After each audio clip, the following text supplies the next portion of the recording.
there guys, Colin here. Today I want to talk to you about how you can get the best sound out of your existing equipment without modifications. So this will be a guide to setting up your existing equipment to the best of its ability. First thing we need to understand is the importance of each element in the signal chain and how it should be affecting your overall sound. An analogy I used recently is, think about it as if you are cooking a dinner. Say you're cooking a lovely roast chicken. For cooking a fantastic roast chicken, you need three elements. You need a tasty chicken, some fantastic seasoning, and an oven to cook it all in. Element number one, the chicken, or in our case, the guitar. For a tasty chicken, you want it to be fresh and free from damage. You don't want it to be broken or diseased or gone gammy in any way at all. So for the guitar, that means you probably want to have it set up correctly, have fresh strings on there, make sure your intonation, your action are great, your neck relief, your frets are good, your pickup height's correct, all that stuff. A fresh chicken means a well set up guitar. Secondly, you'd want to make sure your chicken was healthy when it was living. You want to make sure it was fed the right things, had enough space to move about, wasn't affected by any diseases or any illnesses, it wasn't a brittle, frail chicken. This was a good, healthy chicken, and it's now prepared for your food. Likewise with your guitar, you want to make sure that all the elements of the guitar are good quality. So that's your woods, your pickups, your bridge, your tuners, all the bits and pieces that make up the guitar will affect how the guitar sounds overall, the same way as how the chicken's lifestyle will affect how the chicken meat tastes. So if you have a nice healthy chicken and the carcass is free from damage and is fresh, so a guitar that's made of good materials, well set up and quality parts, then you've got a rather tasty chicken on your hands. Unfortunately at the moment your chicken is raw and sounds like this. Not very appetizing. The next thing you want in your quest for a tasty roast chicken dinner is your seasonings, or in our case, effects pedals. Perhaps you want to add a barbecue glazing onto your chicken, or maybe just some herbs and spices just to spice up the chicken, give it something a little bit extra, a little bit of a kick, or something slightly different. These seasonings should not overpower the taste of the chicken. You should still be able to taste the gorgeous chicken underneath, but they should add something just a little bit special.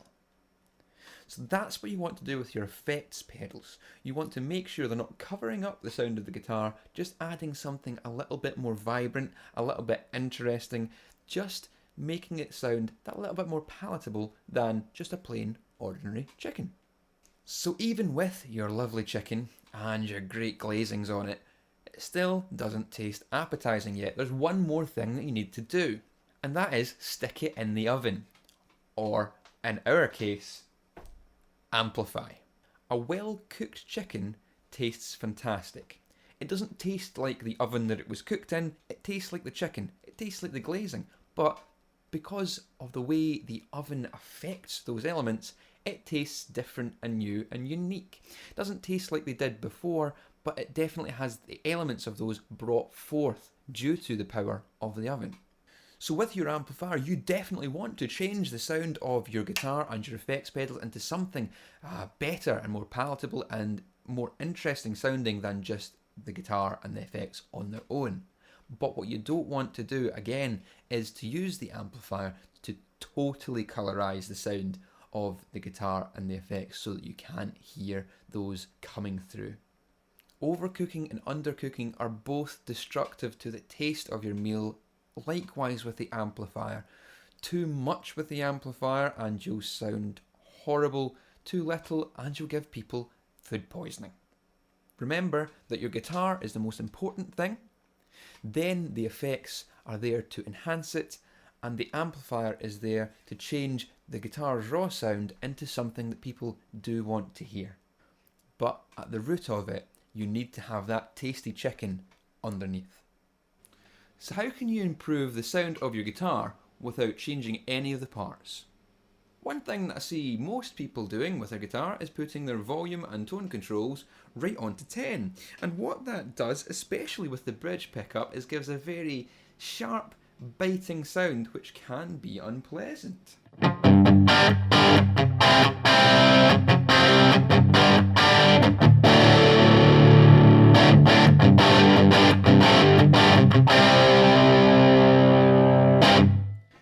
What I tend to do then is knock the volume and tone back a couple of notches. The volume pot I usually put back to about 8, and the tone pot right back to probably about 7, just by ear, see what sounds best for you. But then you get something more like this.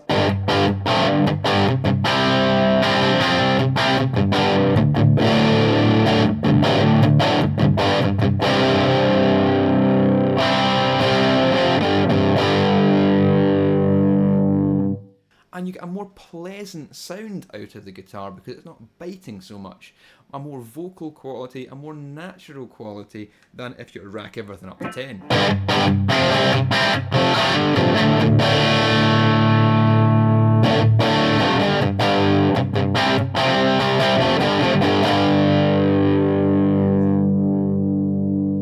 The other thing you can do with your guitar without modifying anything at all is just using your pickup selection a little bit better and using your pick hand to do a lot of dynamics.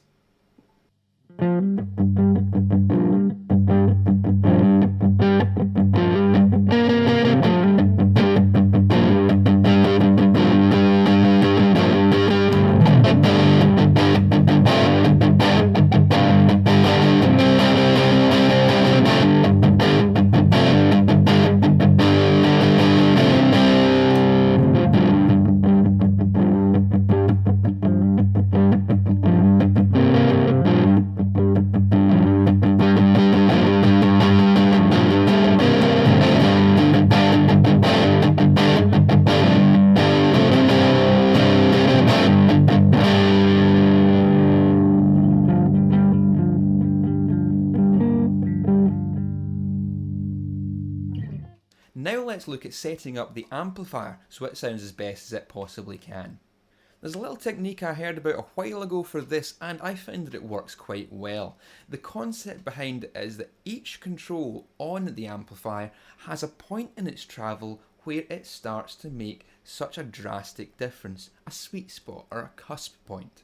Sweeping through each control to find that sweet spot or cusp point means that your amplifier will be set up to sound as best it possibly can. Each amplifier will be different and each channel on the amplifier will be slightly different, so it's worthwhile just playing through, tweaking the controls and seeing if you can find where those points are. I'm going to do it for you right now. I'm going to do it through this little Marshall combo on the floor, so if you follow me down, we'll see if we can hear where these points are. So with the help of my friend the Ditto Looper pedal, I'm going to start a pre-recorded loop and then we'll be able to adapt all the controls on the amp while there is some guitar playing. I can't do this on my own because I would need 3 hands. Again, a situation where 3 hands would be advantageous, but we're just going to use the looper and that'll give me a chance to switch these controls.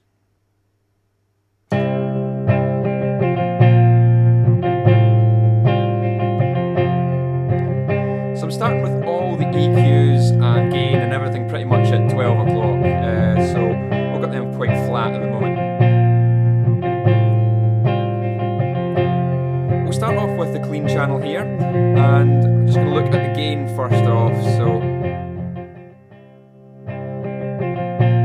that's really where it's starting to kick in, compensate for the volume just slightly. Then in the EQ control, it's probably best if we start treble and then go back to bass. So what I'm going to do is just turn these ones down at the moment, so we can purely focus on the treble control. We turn that back, we're not in very much sound at all, so we're going to keep turning it up until we find where it cuts.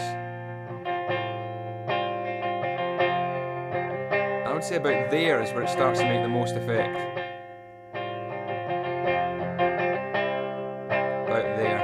If we add in the other controls, we'll be able to see that as well. So we turn the mids up. There's where it starts to make the big effect. We turn it back down. Not much, not much. There we go. We'll do the same with the bass. Really hear the bass start to kick in there. I mean, we can take it further. And that gets quite boomy there. That's probably a second cusp point there. But I think for features of what we want to do, about there sounds good. Just tweak that treble control again. But we're looking about there. Pressing control is much the same as the EQs, so just try to find a place where that makes a difference.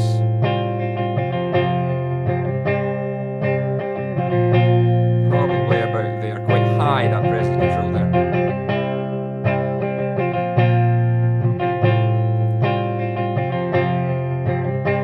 Now we can try switching over to the overdrive control and see what happens.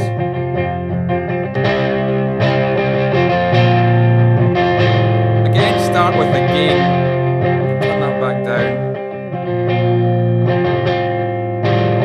That's where it really starts to bite, so we'll leave it there just now. Knock the volume to compensate for the moment.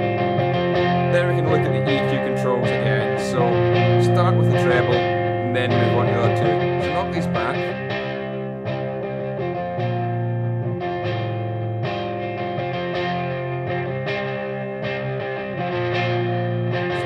Here somewhere, similar sort of control to the one below. Let's go for the mids.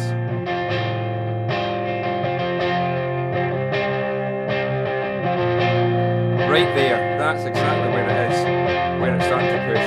So the mids need to be a bit higher on the overdrive control to make it punch through. Now let's look at that bass.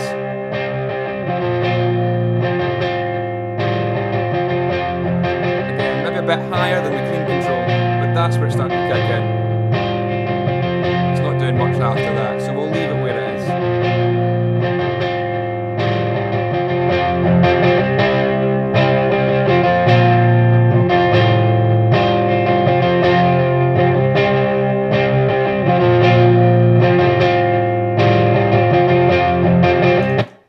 So hopefully you can see there that just sweeping through the controls until you find the place where it starts to cut is going to give you a better sound for your amplifier.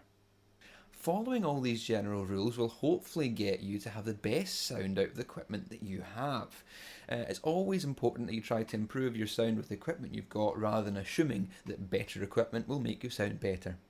Rule of thumb is make sure you're only using as much as you need to, no matter where that is, whether it's distortion or whether it's your volume controls, your tones, or your effects pedals. Maybe you're putting up too much delay, too much chorus, whatever it is. Try and get away with as little of it as you possibly can.